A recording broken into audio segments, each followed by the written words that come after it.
work out just fine. So I do like to kind of gauge the room. Do we? You turned on some music, didn't you, buddy? So, do we have any beekeepers here? Anybody that currently has bees? We got bees and bread. So we got a few people who would really like to have bees. Sweet. All right. Who's had bees and has a rough time keeping them alive? I'm glad you're here, because that's one of the things that I want to talk about is sustainability.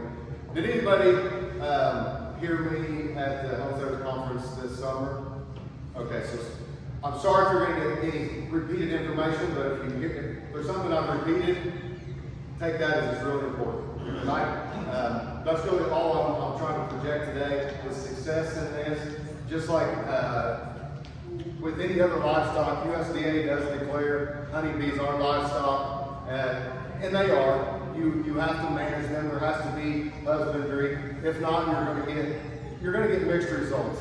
You can keep bees alive if you have some really strong colonies that they're going to do it on their own. But in reality, it's just like anything else. If you spend a little more time with them, you're going to get a little more time out of them.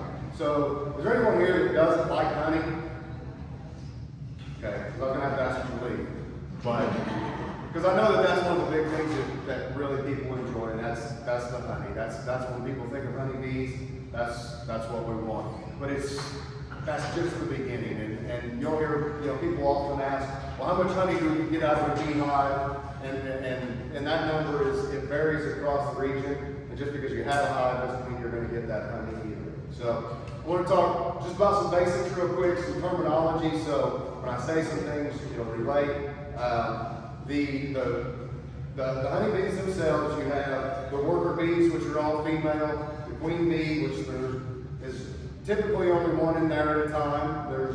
When they're swarmed, there are situations where there will temporarily be multiple queens. You've got one queen, then you've got the drones, and the drones are your males. So you don't need drones to survive. A colony with a queen and honeybee and the worker bees is all you need for a colony to survive. The drones are there to spread the colony's genetics. The only way they can do that is for the drones to leave the colony and to go out and try to breed with other virgin queens when they make their trip out. So you've got your worker bees and your queens are your females, and then the drones are made simply just for breeding purposes. And within your hive, you've got different types of comb. Your honeycomb is a little bit differently to the naked eye. A new beekeeper, you're not going to recognize between what honeycomb is and what brood comb is. But typically, the easiest way to tell is by color. Brought the wrong box in. But your honeycomb is typically going to be a lighter color. Your brood comb, which is the brood, that is where, sir, I already fell on the terminology. Your brood are your baby bees. And so your brood comb will turn a darker color, and that's because your nurse bees, which are your newborn bees, they will actually have to feed the babies once they're born. Well, all this feed goes into its, are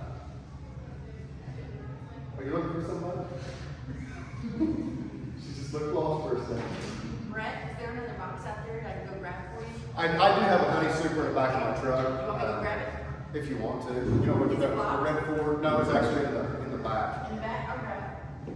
So the colony feeds the baby bees bee bread, and that's what gets them started. Part of when I look at sustainability in beekeeping is the environment that they're growing up in. We're fortunate in Indiana. Indiana actually passed a law. People ask, well, can I keep bees?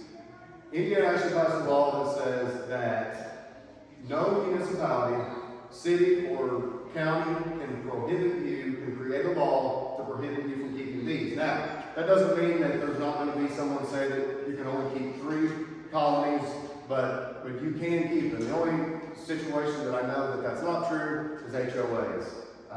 If you are part of a home owner association, you may or may not. They can, obviously, they create all kinds of laws and rules.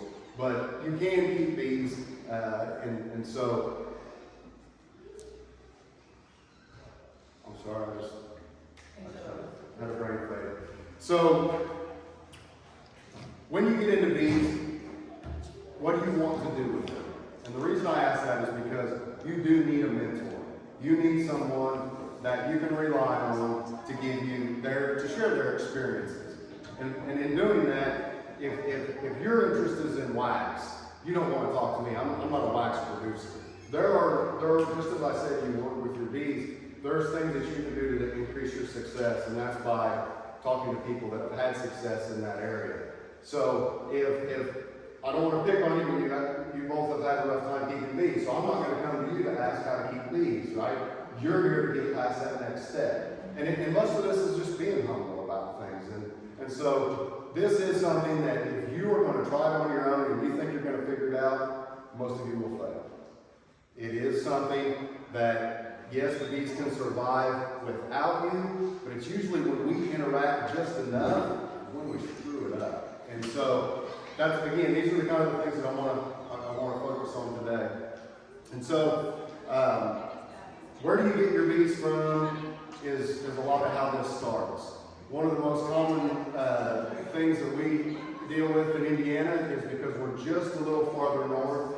We do have a winter that certainly, thank you, Randy. We have a winter time that definitely puts them in a place where there's no resources. There's nothing for them to feed on, so they have to feed on their honey stores. And so down south, though, everything starts earlier. And so we're so anxious that we want bees in Indiana that we want to do whatever we can to get them as quick as we can. So a lot of bee clubs, and you'll see if you get into it, whether it's social media ads, a lot of big commercial beekeepers are in Georgia, farther down south, because their bees are ready to swarm. They've already split their colonies, and they've got colonies ready to go for anxious beekeepers. But the problem is, just as I said, their winters are different. So you can have a great summer with these bees and everything can be fine, but come wintertime, they don't store. They don't know. They're not conditioned to this area. So the number one thing that I want to really emphasize, if you're going to get bees, find them local. And what's local? Everyone's heard of local honey. I think local honey is also a good way to look at what's a local bee. Local honey, most people would say, is 25 to 50 miles from you. And that local honey is because of what they're feeding on. The same goldenrod that we have in southern Indiana is the same goldenrod as northern Indiana. And there's a lot more than 50 miles there. But that's what that really the basis is set upon is the locality. Now, when it comes to bees, I would look more, Cincinnati, Ohio, and Springfield, Illinois are a long way apart. But if you look at where they are relatively to their winters, you could probably get away with bees that way. On the other side of it, someone in Fort Wayne versus someone in Louisville, Kentucky, I would probably not really want those.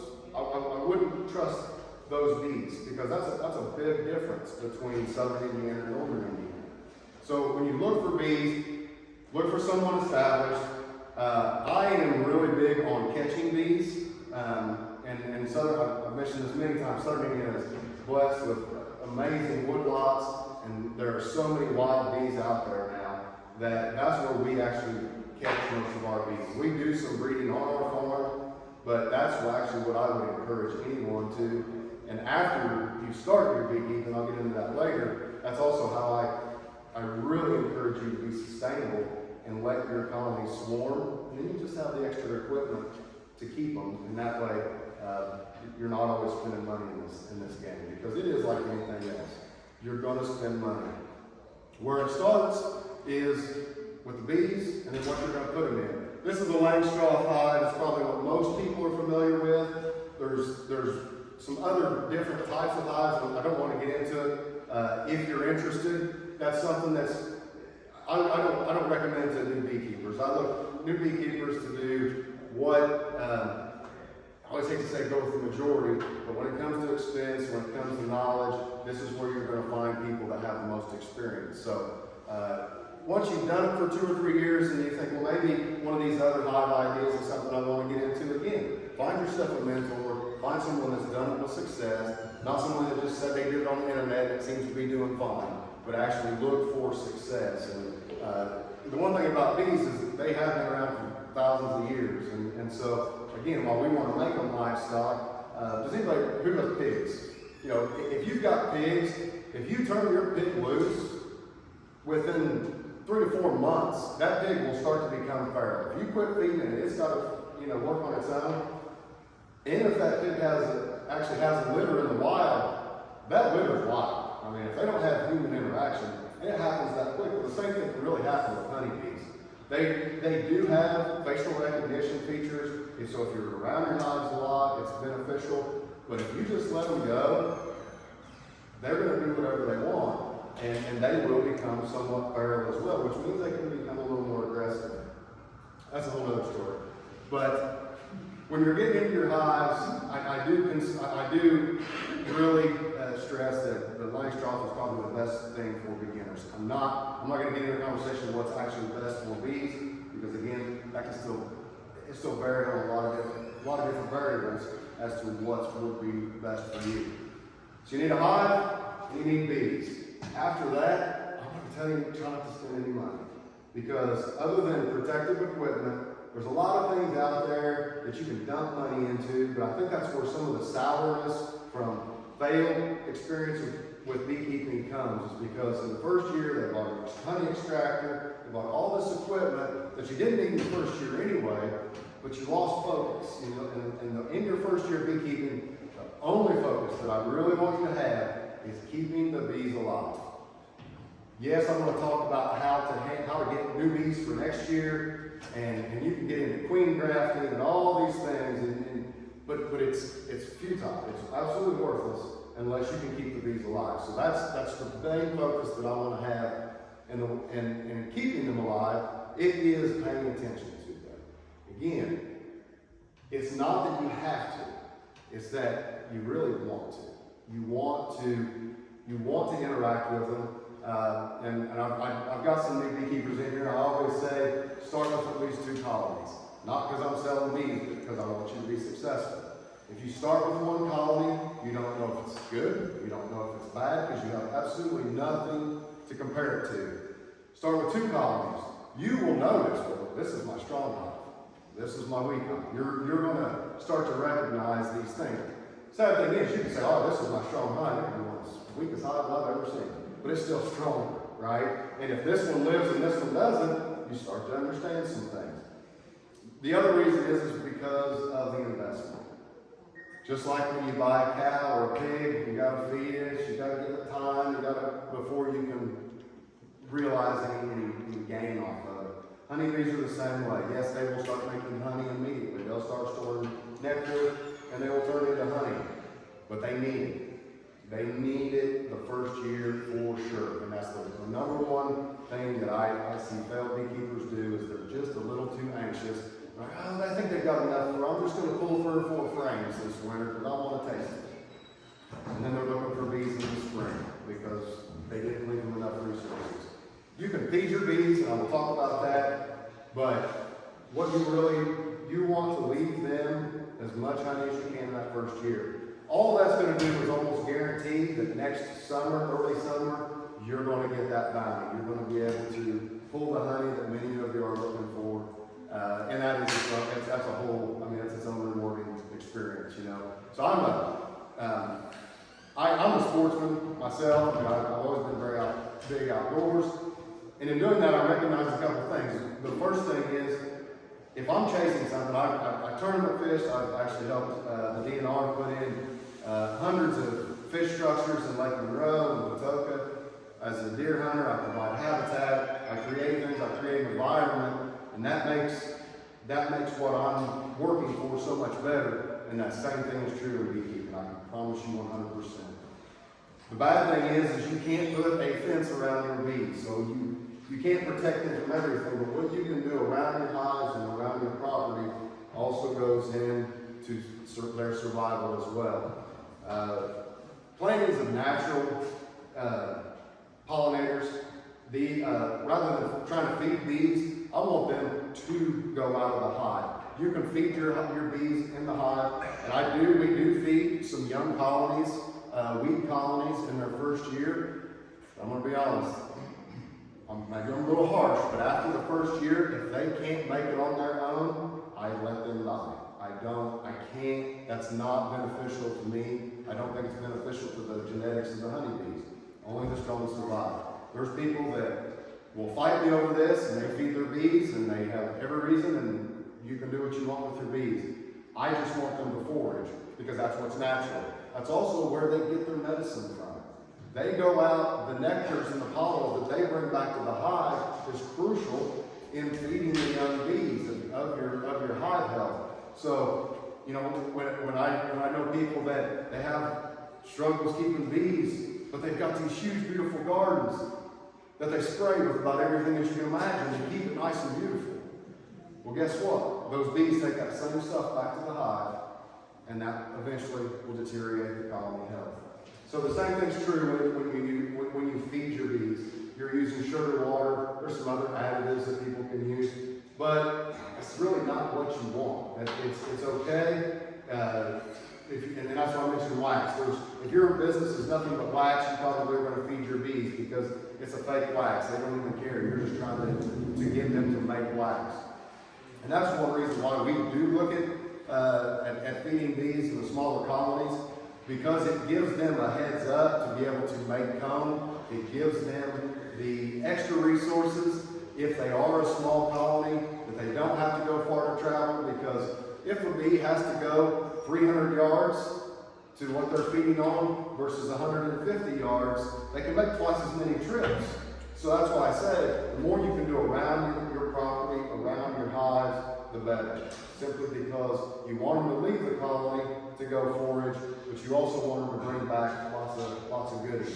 We play around with herbs, and I wish my wife was here today because that's what she really geeks out on. And oregano and thyme are two of our favorite herbs, simply because they're prolific growers. They put off an amazing amount of blooms in a short period of time. Both of them you kind of have to watch as far as where you plant them. Oregano can just go and go and go, but it's still somewhat easy to control. And again, these are also medicinal herbs that are bringing back to the hive. Bees do have pests that they have to deal with. They have diseases they have to deal with, and that's what a lot of this is about. Well, man comes in, and man thinks that he can help with that, and so there are treatments that you can give your bees for mites. That's not something that I promote, and I would be more than happy to talk to on a personal basis on why. But one of the things that is one of the most popular treatments for these mites right now is basically thyme oil, which is thyme oil. So again, it makes more sense to me, rather than inject the hive with something that you think is best for it, to just have it available. They'll bring the hive what it needs. And so again, work with the bees to work for you, rather than think that you're going to be the one that makes sure that they're successful. Because I can promise you, out of, whether your hive's 5, 10, 20,000 bees, all you really do when you get into it is mess it up a little bit. And I'm not saying don't respect, but typically when you get into a hive, you are causing some harm, because you are going to kill some bees. You're disrupting things. So when it comes to that actual keeping your bees, and that's what I said in the first year, how to be successful, starts with a good house, which is pretty easy. Starts with good bees, which I'll explain where to try to find those, how to feed them, what's the best way to feed them, and that's by anything that you can think of. And again, look at it, I can provide you with some other plantings and stuff. One thing to keep in mind with bees, honeybees, they have a relatively short tongue, and that's how they feed, compared to a butterfly who has a very long tongue. So the more dainty your flowers, the smaller your blooms, those are actually the ones that the honeybees can work a lot better. So you can, almonds are a big commercial pollination deal. In fact, the price of almonds would be absolutely, we would need almonds if it wasn't for honeybees, to be honest. They send truckloads to California every winter to pollinate the almonds. The problem is, it's terrible. It's hard. The bees have to work those almonds so hard just to be able to get it. And I think that's not something I'm into. It's part of the world. There's beekeepers that's what they want to do. They're killing a lot of bees. They really are. And they know it. There's no secret, but they're compensated. There's a fee for all that. It's important because we need that, but it just goes to show that the only reason that the honeybees are doing it is because it's the only thing available at that time. Given the opportunity, they would not touch it. One thing that we like to use on our farm for regeneration and soil building is buckwheat. Buckwheat is one of the best summer items for honeybees. But if you plant buckwheat too early, they will not touch it. It's amazing. I planted buckwheat that's had blooms the 1st of June, and you won't find a honeybee on 3 acres because there's too many other things that the bees know that they want, but they don't need this. Now fast forward middle of June, our buckwheat fields, it's just a hum because there's so many thousands of bees on it. So a lot of it's timing. So just because you have something that, the bees should be working this is it says that bees pollinate this. If they're not there, it's because you have something better. And again, that's why I still promote let the bees feed themselves rather than you feed them because they're choosing that. And I've seen time and time again. They will be on one thing and then off to another the next day because that's what they want. And the joy of that is your honey, because the taste of your honey is directly related to your nectar sources. And it's amazing how quick that they can make honey, and so you can kind of even play around with that as well. That's one of those things. So when you start to inspect your bees, when you get them, when you want to take care of them, the main thing that you really have to keep in mind when you pull the lid off, how to not have mad bees, right? Okay. So this is relatively a dark place, and so if you just come in here, you rip that lid off, you rip this off, that's how you get a little more agitated bees because they don't know what's going on. Now, me personally, I do not like what they call super sweet bees. I don't like bees that you can get into any time of day, any time of year with no equipment, and they won't sting you. My experience, mainly through other people, is that those bees are at the end of their life. When they become less aggressive, they have less to fight for. I'm a little different. I look at things how I do. If somebody just comes into my house unannounced, I'm going to take note. I'm going to come out and investigate. And that's what you should expect from your bees. They really should. Now, the one thing that you can help yourself with, I'm sure many of you have heard, is smoke. And this is a smoker. There's some different ideas behind it. I fall in line with the idea of what's nature, how's that work. Everybody knows what smoke comes from. It comes from a fire. The idea is when they smell this smoke, that it calms them. Well, my experience says they go to the honey. And what they're doing is actually acting as though they may have to swarm. So you're temporarily letting them think that there's a forest fire, and they may have to lose their own. And so there are different ideas on why it calms them. To me, that makes the most sense. There's some different ideas. But ideally, when you first lift this lid, sometimes I like these. I don't know if you can see how it's got a little cross in it. The reason I like that is because they have a good job of gluing everything together using propolis. And so I can get in there and I can usually press there and pull up all these corners.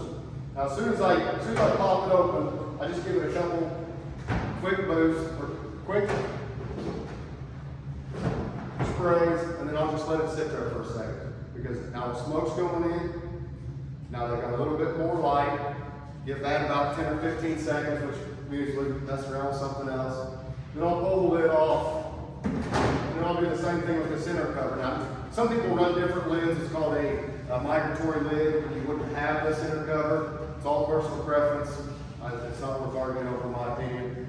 From here, I'm going to do the same thing. I'll use my hive tool. You really want to use it on the corner because all this pine is the best way to go simply because of weight. You know, even if you had an endless pocketbook and you wanted this made out of mahogany, so it never failed. It was going to last forever. You'd also be lifting up twice as much. And so, For those people that get old with bad backs, weight is everything. So that's why you use pine. But you want to get in there and pop your corners, because if you just pop one and you start to lift it up, there's a good chance you may split it. It's going to be the same thing. I'll pop it up, I'll give it a couple more boosts of smoke, and put it to the side. Everything that you take off, you want to put it back the exact same way. Easiest way to do that when you get into your hive is to go ahead. You'll typically have to separate them like that because they'll have propolis. When you pull it out, I'll look at the first one to make sure that there's no queen on there, and then I'll set it to the side simply because now I've got more time in there to work. What ends up happening now, especially with new beekeepers, now it starts getting nerve-wracking. Now they're coming out and they're flying. And when you don't know what you're doing, and maybe you didn't realize that, well, it's going to rain in a few hours, the bees know, but you don't. So those are things that make them more aggressive. Cooler temperatures, you want to be at least 50 degrees before you get into these hives, and I'll go into that too. But the most important thing is putting it back the exact same way it went. Because what ends up happening, these are all empty frames. I like to use foundation. There's reasons why you don't as well. But what ends up happening is typically in this frame, this first frame that I pull out, this will be nothing but nectar or capped honey. Honey is nothing more than finished nectar. So your nectar makes your honey. They usually almost always have resources, those resources here. On the inside though, if it's early in the year and it's a good strong colony, this is mainly going to be pollen. And the pollen is going to be right across from either what has been laid or what is already capped brood. The reason is because they can go right across to the feed. So those nurse bees can feed just back and forth. And so that's what the pollen is used for, is for feeding the young. And so if you take this out and then you stick it around like that, do you think the success of your colony is going to be better or worse when now you've just made it harder to feed your young bees? So that kind of explains the rest of it. So as you pull them out, you also get propolis. They like to build up on the sides here. I do have some used comb. I was going to show.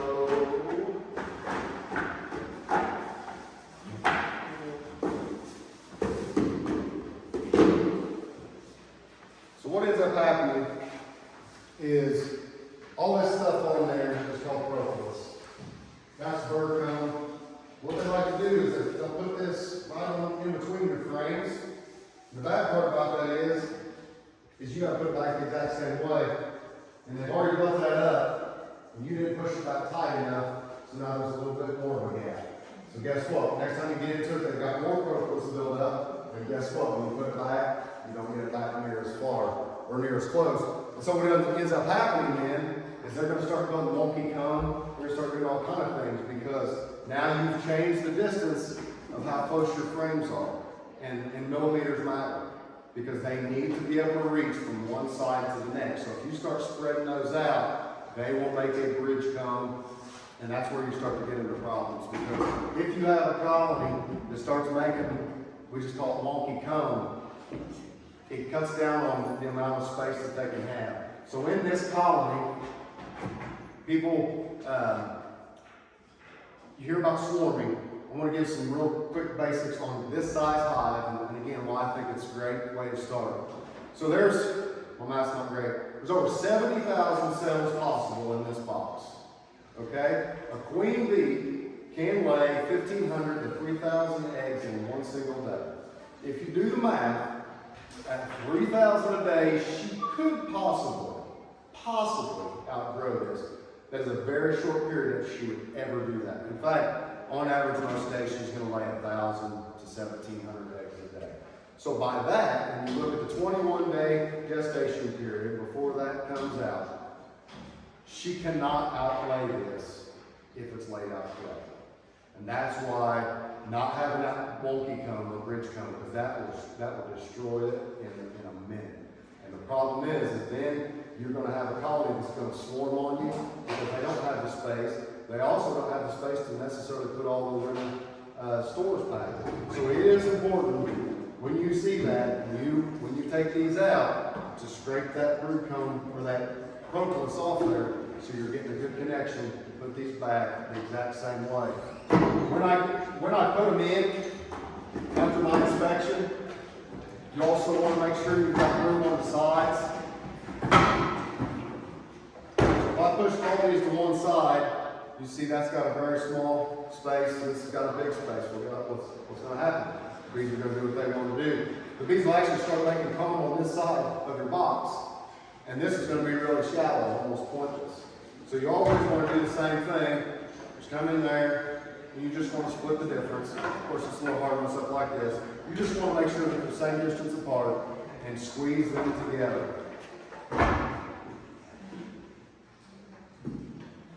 What are you looking for when you're inspecting?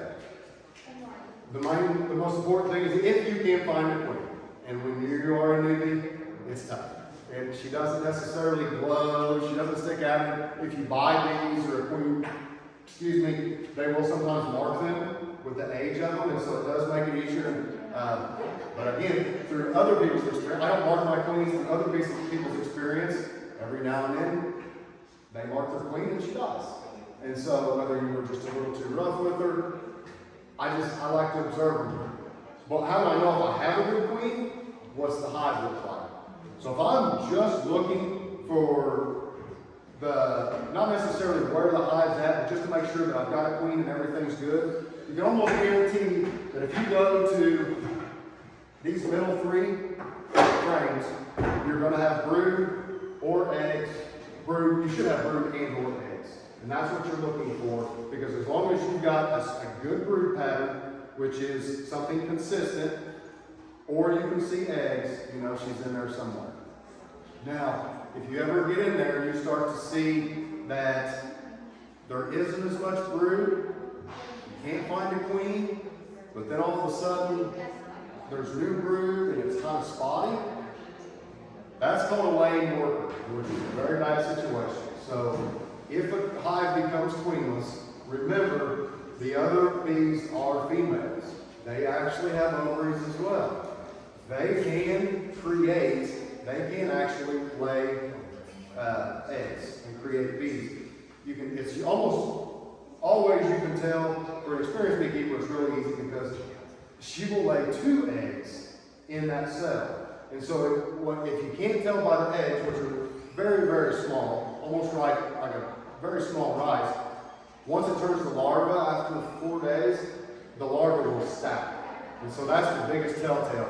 If you see larvae towards the top of your cone, you have a problem because you have a laying worker situation.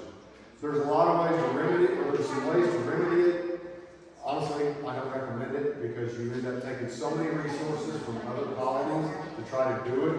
I don't recommend it because you probably could clean other colonies. Some beekeepers they don't have a problem with that. They'll take a strong hive and combine some of it with a weak hive.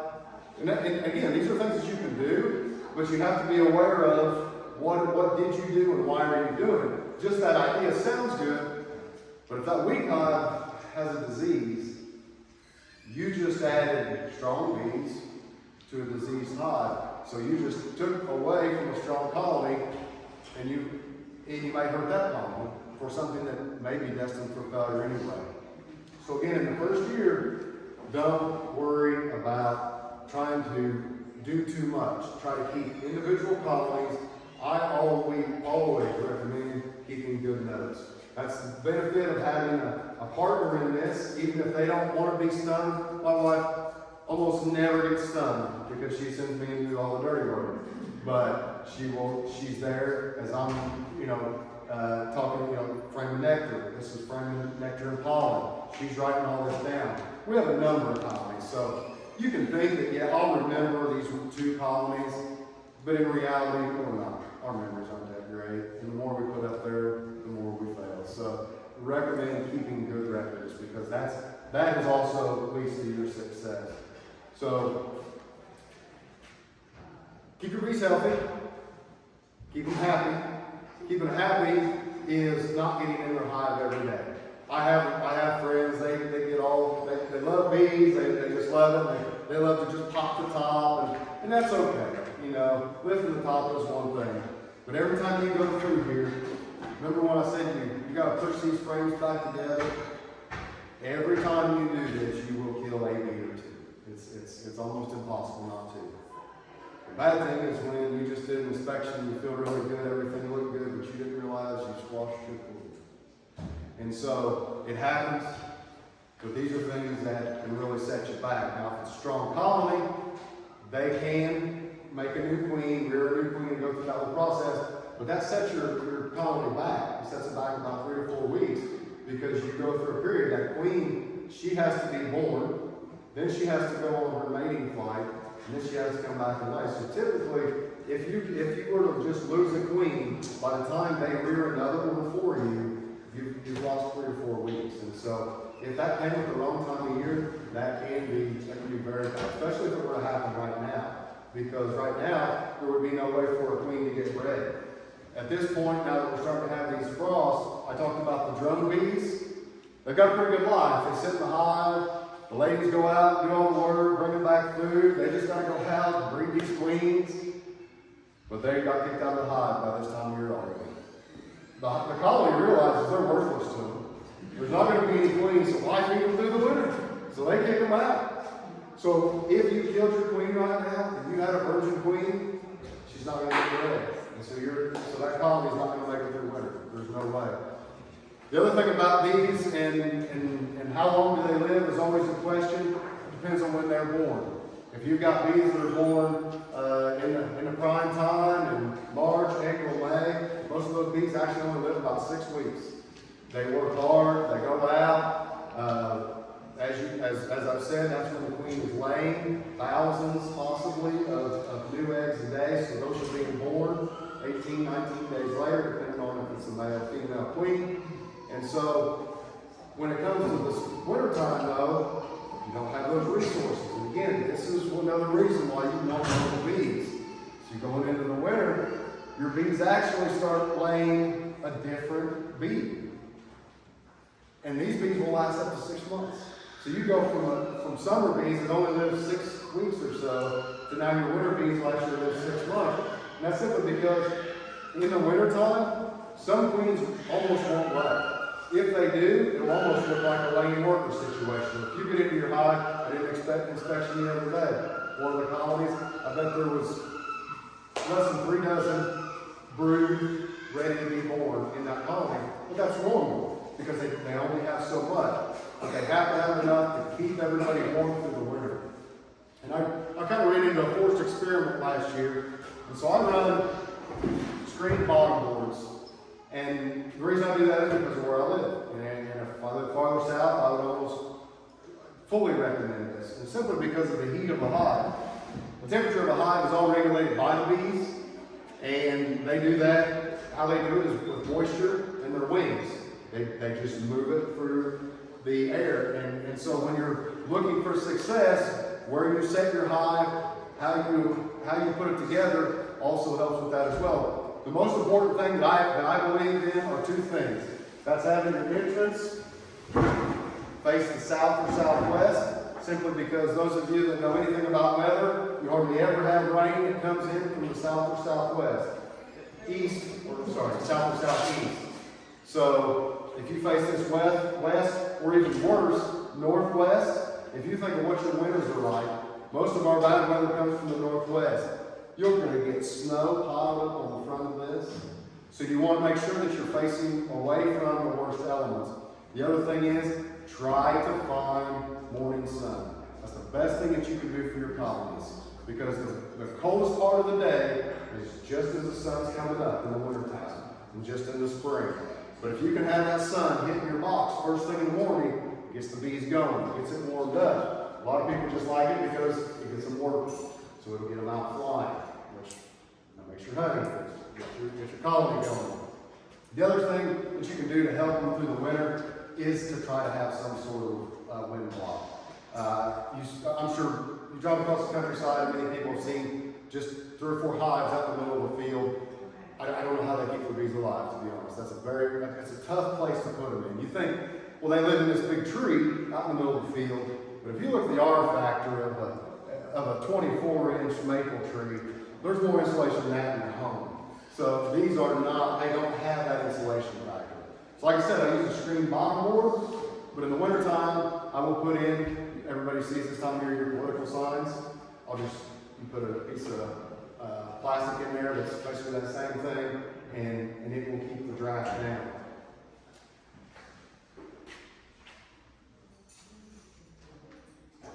When you, in the winter, Brett? I'm sorry? In the winter, when it's like cold out, do you get into the hives at all? It's got to be at least 50 degrees, and yes, I will. And that, and again, if you're, you know, if you have your farm north of Indy, you're going to have to be more particular. In southern Indiana, we get 50 degree days every single month. So no matter how long it's for, if you're below 50, you're not open. Don't open. Please don't open. You're not helping anything. And so, and I'm not inspecting in the winter at all. The only reason I'm getting in is because sometimes you do have to feed. It's in your best interest. I told you I feed my first year and that's it. Because I'm also very conservative on the honey that we pull. I want them to feed on honey in the winter. I don't want them to feed on the sugar. But they make a thing. There's some things out there. One of the most common terms is called a candy board, and that's how you prepare for winter this time of year. So that's what I'm doing right now. I'm checking out all my hives. My new hives are the ones I'm most concerned with because those are the ones that are always weakest. I talk about not feeding. I do feed young colonies because you have to give them a heads up. You have to give them or a leg up, Try to get them to build back wax and put back some stores. So I'm going to put my candy board on here, but it's on the top. So that means in the wintertime, when it's 50 degrees, all I got to do is pop that top. As long as there's still plenty of sugar or whatever I'm feeding them, I'm closing it, I'm walking away. Now, if I saw that this colony's going through a lot of sugar, if they're going through a lot of sugar, they need it. They're not going to survive without it. So just make that a note that the next 50 degree day, you're going to have a candy board ready for them and you will put on the redwoods. There's also a lot of things on the market that you can put out, that you can add as well. I've got friends, I can't remember the name of it because I don't use it, but you can make it called a fondant, and you can lay it just on top of your frames. There are some other things out there on the market that you can look at. It doesn't just have to be the candy boards, but beneficial wise, some of the fondants, they'll put pollen in there. If it is a pollen patty, don't put those in there in the winter because pollen gives the false impression that she can start laying. So a lot of beekeepers, especially production beekeepers, are really concerned about the honey. They'll add pollen patties just before the pollen is actually ready in your area to boost them. But you don't want to be putting pollen patties on in December or January because you don't want them to thinking that something's coming that's not. And so, when you feed them, just be careful of what you're actually feeding. To get them through winter is pretty much up to them. Now, and the thing that I really, it's hard. It's like when I said, well, how much honey do you get off of a hive? And the same question is, well, how much honey do they need for the winter? So last year I was forced into an experiment that I didn't want, but I didn't have a choice. I had some beehives that I could not access. I had 2 colonies, I actually had 3, that I thought for sure there was no way in this world that they were going to live. They were first 2 colonies. They still had a screen bottom board. They were small, and they didn't have that many honey stores. 2 of the 3 lived. It was a great experiment for me because I wouldn't have done it on my own. But the reason they lived is because you need as much honey as your hive needs. And you don't know that. We don't know that. The bees do. And the bees do a good job if you don't manipulate it a whole lot, like trying to add to a weak hive or take away from a weak hive and add to or vice versa, take away from a strong hive and add to a weak hive. They know what's going on. So what ends up happening is, my cluster of bees were probably only about that big all winter long. But you know what? That was less mouths to feed too. So those bees still could keep it plenty warm, and they could also have enough honey, which was a far less amount than some of my bigger hives. So I've got boxes. So we do have some colonies that are double deeps. This is, I'm here on the terminology. And this was considered a deep. This is considered a medium, and then they make a shallow. We use these for honey, for my back, and we use these for brood boxes, which is where they live. We have some of these that are stacked too. I think a lot of beekeepers think that's what you're supposed to have. Maybe if you're down south. I honestly believe in our region, you're far better off keeping a single brood box. There's some major advantages to it. When you get them to inspect, you don't have as many bees to bother you, and that's important. Another thing is, when it comes to adding your supers, you're going to do that earlier, and that's going to help keep them from swarming, which is actually, it's just a natural reproduction response. It's just going to help them keep them swarming, because as soon as they start thinking, well, this is getting full, I'm going to add this. I actually in Southern Indiana, we are ours on March 1st, as long as it's 50 degrees. The reason we do that is because our tree nectars make the best honey, and it is abundant.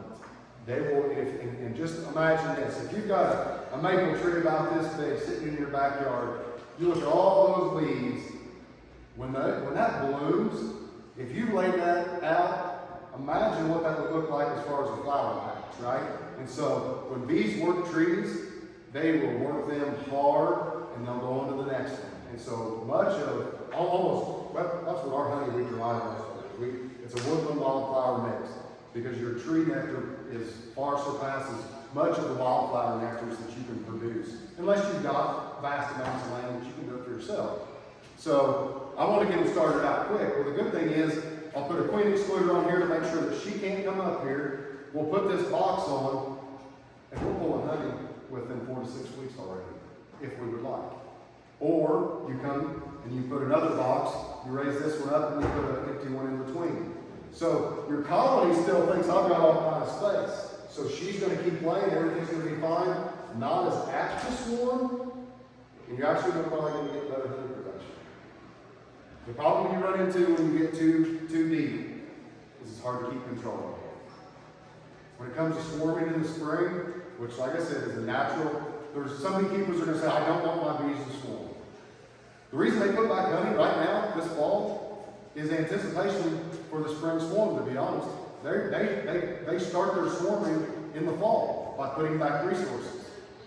So in the spring, if you come and you start squishing queen cells so your colony won't swarm, your colony knew what it was doing.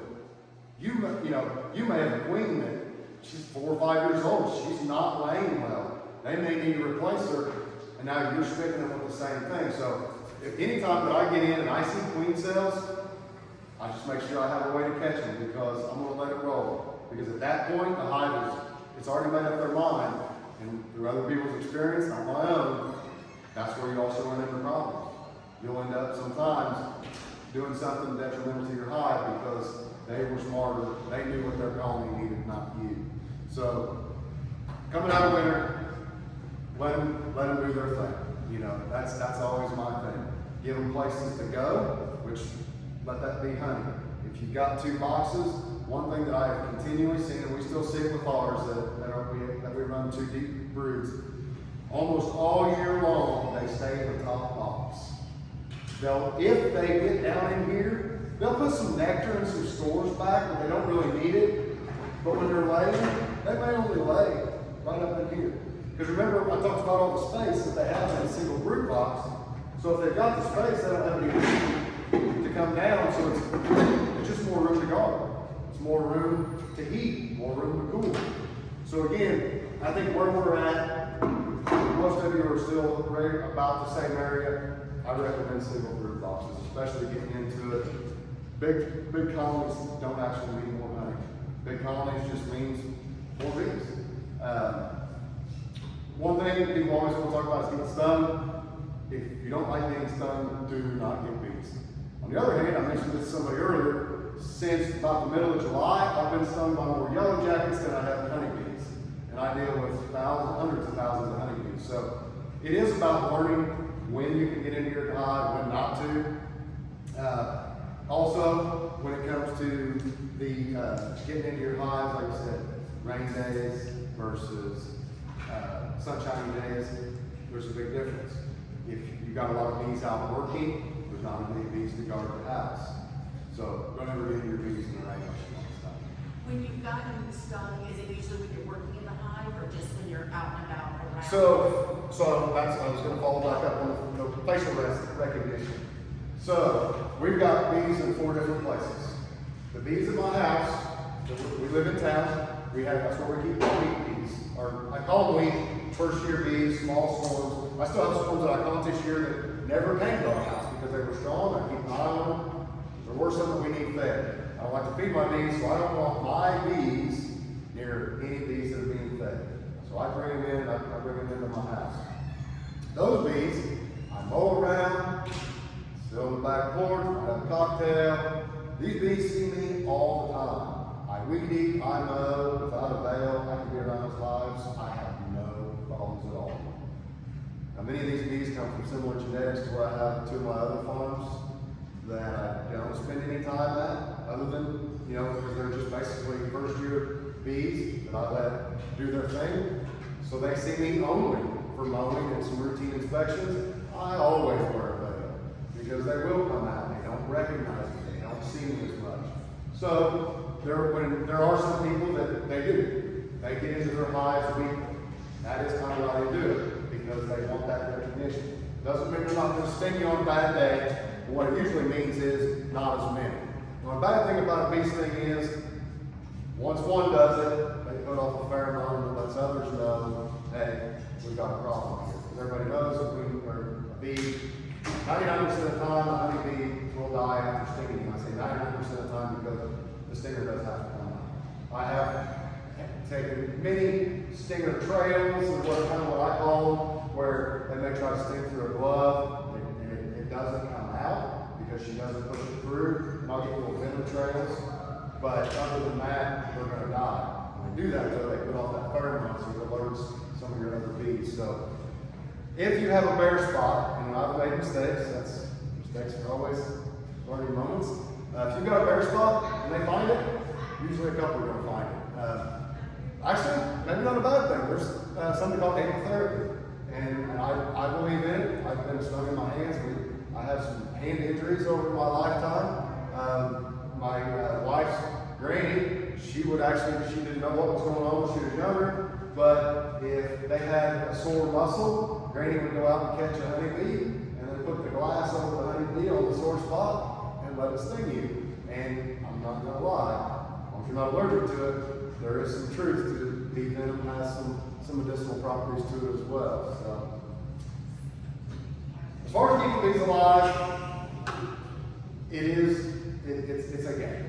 It is, because you don't know what you're getting when you get them. The more time you spend with them, you can't hurt them, but also observing them, just hanging out, and it's, especially for new beekeepers, it's so easy to just hang outside the hive and just watch them go in, see them bringing in pollen, different colors, and it's fun and rewarding. And when they're flying around, they're recognizing that you're not a threat, and so all that can be good.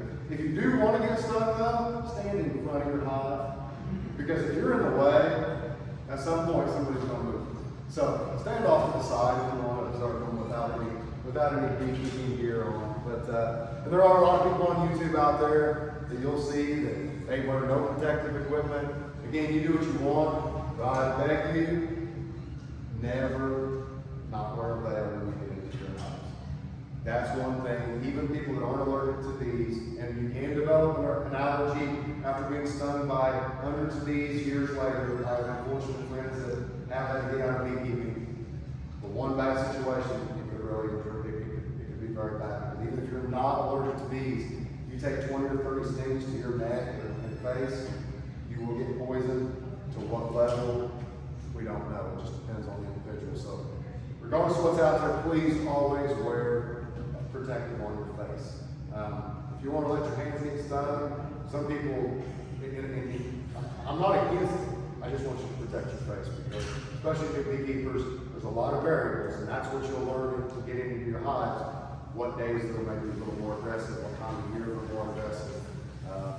I would never ever get into a winter hive without protective gear. Hands and feet. Last winter I was reminded, take the smoke tube, was the first one I got into. I just thought, they'll remember me from last year. They didn't. They didn't like it. So, the last thing I want to touch on, and I just want to take questions, is what I spoke on this summer, especially for this group of people, is how to not spend so much money. And you've heard me talk about bee swarming, queen crafting, expanding your colonies, splits. There's things that you can do to do that And that's really what I want you to do. I want you to learn so much about the bees that you want to catch your own, or you want to recognize that I've got those 2 hives, and this was a pretty good hive. And my buddy that comes over, he says it's a pretty good hive. And she comes over, she says it's a good hive too. Well, maybe that's the one that I want to split for next year. And so there's things that you can do within your colonies rather than let them swarm. That's often what beekeepers will do. They will split them to keep them from swarming. When you do that, though, as you can imagine, you're taking some of your bees and you're weakening the hive that you're splitting from. But again, if you run the single brood boxes, they bounce back really, really quick. And so that's also why I really like the swarms, because around our farm, I got multiple boxes up every year.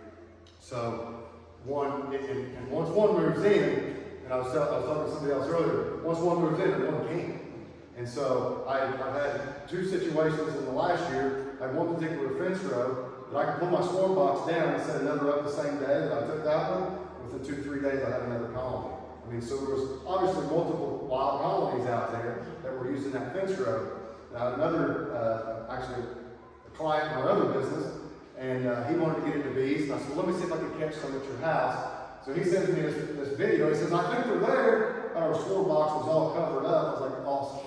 I'll be out there tomorrow to grab it. We'll go through it. I get out there, or actually before I get out there, he sends me a picture of another one hanging in a tree about 30 yards from my swarm box. So both of those colonies that found that box, but only one had a home. Luckily, I made home for both of them. But I do encourage you to look into being sustainable with beekeeping, and that is learning how to get more bees without having to pay for them. I'll sell you some bees. I don't want to sell you bees, to be honest. I want to get you started, and I want to show you how to continue to catch them.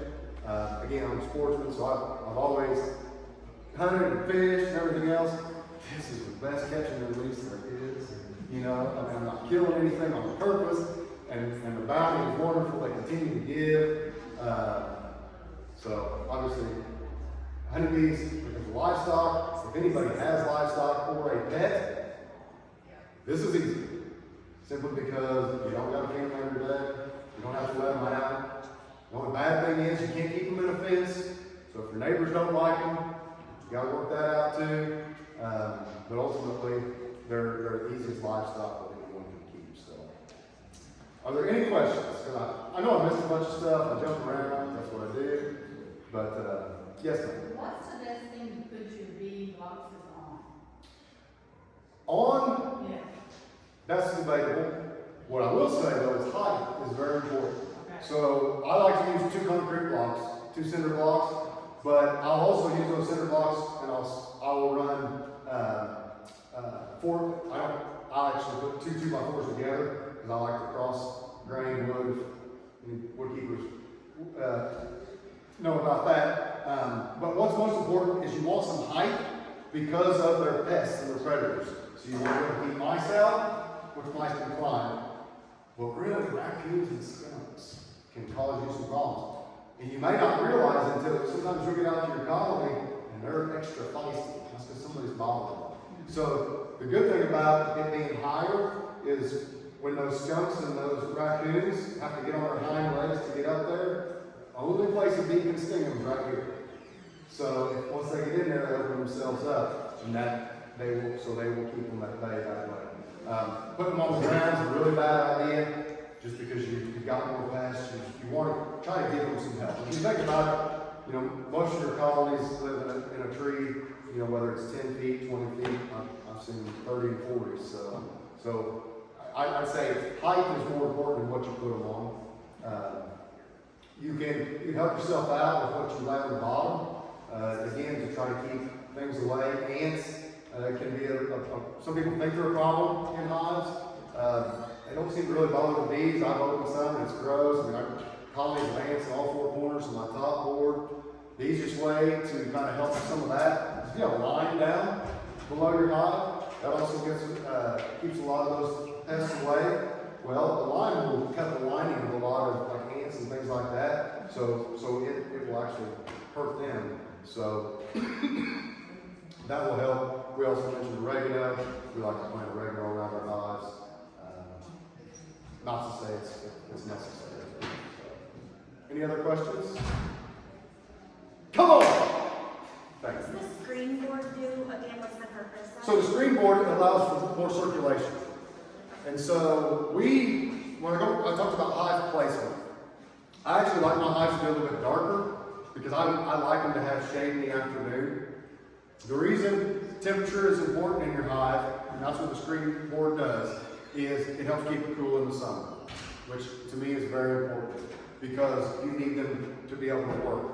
And sometimes, if maybe you've seen a picture, there's something called bearding. You'll have bees hanging all over the bottom. Well, it's simply because it's too hot in here. I tried this. A nucleus box is similar to this, but it's 5 frames. So I had a 5-frame box stacked. I couldn't figure out why all of a sudden this particular colony was just like it exploded, I guess, in numbers because it was bearding every night. It wasn't a relatively old colony. So I got in there and I looked, there was hardly any bees on the inside because it was so hot in there. So I like darker boxes because darker boxes help keep small hive beetles away, which is a pest that can cause problems. A strong colony should keep them at bay, but if it doesn't get up to the right temperature, small hive beetles will thrive. Keeping a warmer box helps with that. So I want it hot at the top, but they can use their wings to pull that air from the bottom to cool it as need be, so they can stay on the hive and work rather than on the outside just trying to cool off. So could you just leave it, no screen? That's what I was saying. I'll show you. There's a groove in here on the bottom. That's where I make some political signs. So you just slide that in there. And so then they can't get to it or anything. If you get into mice and stuff, you can also do that. You can put a sticky board on there and try to get light counts and see if they're see what they're doing as far as that goes. So I like the screen bottom board a lot. If I was farther north, maybe not so much. But I went all 2 screens just because of the temperature. So. And you use a screen all day long? Yeah. I just had that class to do it. That's what I said about the 4 to 6 experiment. I went through a winter without adding that, so it was wide open, and they still survived. So I still don't recommend that in the winter. I do recommend closing it off, but yeah, there's no reason to have extra equipment. So. Do you close down the entrance? So I do, and that's something I didn't mention. For winter, see, that's why I like questions. So in winter time, this is what I like in the summer because they can just in and out, as quick as they can. That's an awful lot of room a mouse can get in. Believe it or not, I've had people open it up and they got snakes hibernating in there as well. That's a shocker. So one way to do that is use an entrance reducer, which is basically just a small shim piece of wood that's got a smaller cutout. And so we'll still put that on there. And it just lets for them to guard. Mice can't get in that way. If it's snake does, it's really small. So I always do want to neck it down in the winter. My top covers, if you see this side has no grooves in it, this side has this little groove. I like that for 2 reasons. Because if you put this on there like that, you can see that they can bypass this area, go straight into the hive. By doing that though, you gotta make sure this top is a little sloppy. So you just gotta make sure when you set it on, that you push it forward to give it that gap. That's really important, I think, in honey season, because it is nice to have 2 entrances. Then I'll flip it over in the winter. Because in the winter now, they can still go in and out of that, but now they've still got this to guard as well. So they can guard 2 spots, again, to try to keep anything from getting in that you don't want to. Bees will rob other bees. I had that question outside earlier. Yellow jackets can rob honey. It's kind of one of those things though, if you have if you've got yellow jackets robbing from your beehive, you probably have a weak hive. And again, that's kind of back what I said. I don't like overly aggressive colonies of bees, but I like them a little temperamental if anything. You know, and I've actually last year helped a friend of mine that didn't know what was going on. He had another colony robbing from his colony. And sometimes that happens too. Those are things that, and as you get more colonies when you're keeping bees, sometimes you recognize that's why I've got 4 different places that I have bees. So where I feed my bees, those small colonies, I don't want anywhere near my bigger colonies, because in the middle of summer, when there's hardly anything out there for them, especially as dry as it was this year, without moisture, much of our pollinators don't put off nectar or pollen, so they're going to go looking for honey or resources anywhere that they can find it. So in that case, it may be the colony next to them. So, and it's just part of it. It's just what you deal with. But that's also looking in life. Having colonies in separate places can be beneficial. Anybody else? Well, I do thank you for coming out. If anybody has any questions or anything, like I said, I can talk all day. But I do have one more. What's that? Pond. So what? Food, water, shelter. They need the same thing we do. You know, we're providing shelter. I've asked you to try to provide the food. Water is very important. We've got to have water. Bees can't swim though. Probably some of you have seen walks or some walks when they right on the water and drink from it. Bees cannot swim.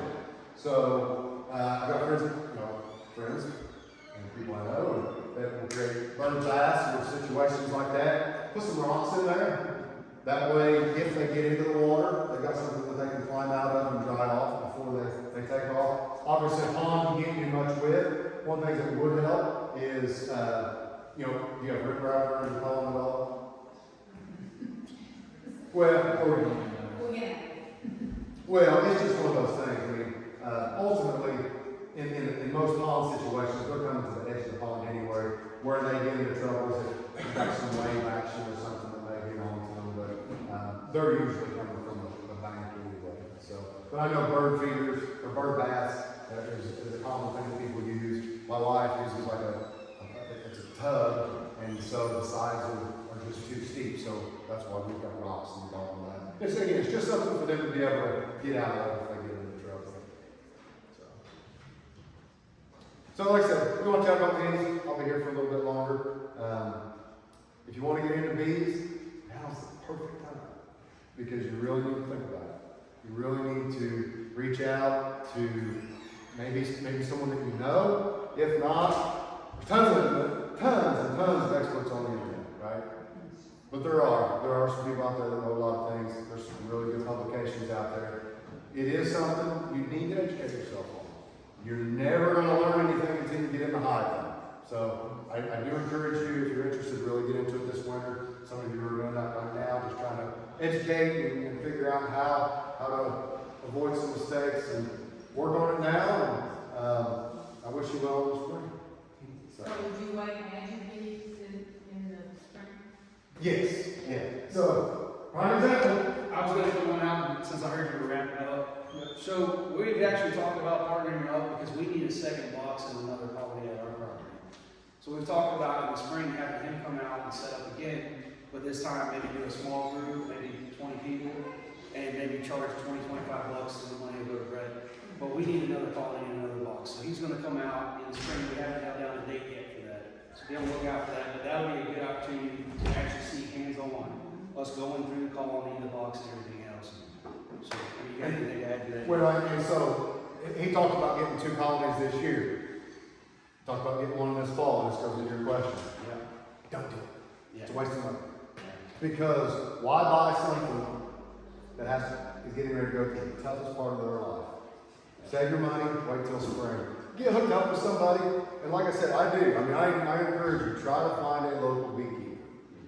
Catching bees, it's really easy. Not saying that everybody wants to do it. Find somebody to do it for you. And that's the other thing, he's going to show us how to set up swarm boxes that day as well. Yeah, so there'll be a hive inspection and kind of just a more hands-on, because that's one thing I think a lot of people benefit from, is the hands-on, getting into it, and this is something, time in the hive is as important as time in the kitchen and time on the farm. You're not getting anything done if you just sit back and think about it. So that is something that we're looking at. And Brandy's gone too, but we thought about maybe doing something with her place too. Yeah, there you go. We already thought about it in our farm, but now we're multiple locations, so, Yeah, the more locations, the more people you can serve, absolutely. Right. And it really is. It's not all about making money or anything like that. And I hope that I express that today. I want you to be successful because it is something that you do make an investment in. But really, once you make that investment, the rest is just replacing bees from time to time. And if I show you how to do that, I think it's a lifetime reward, to be honest. So. I didn't get to be in here much, but we love the box that we got from them. I don't know if you talk in depth about your box and the quality of the box, but these boxes are premium, absolutely. So, Awesome. Well, thanks again, Chase. yeah, thank you for helping out. If you enjoyed Bret's class, stick around and be ready for further classes from Bret next spring at Plant the Seed, April 26, 2024. Same location, y'all.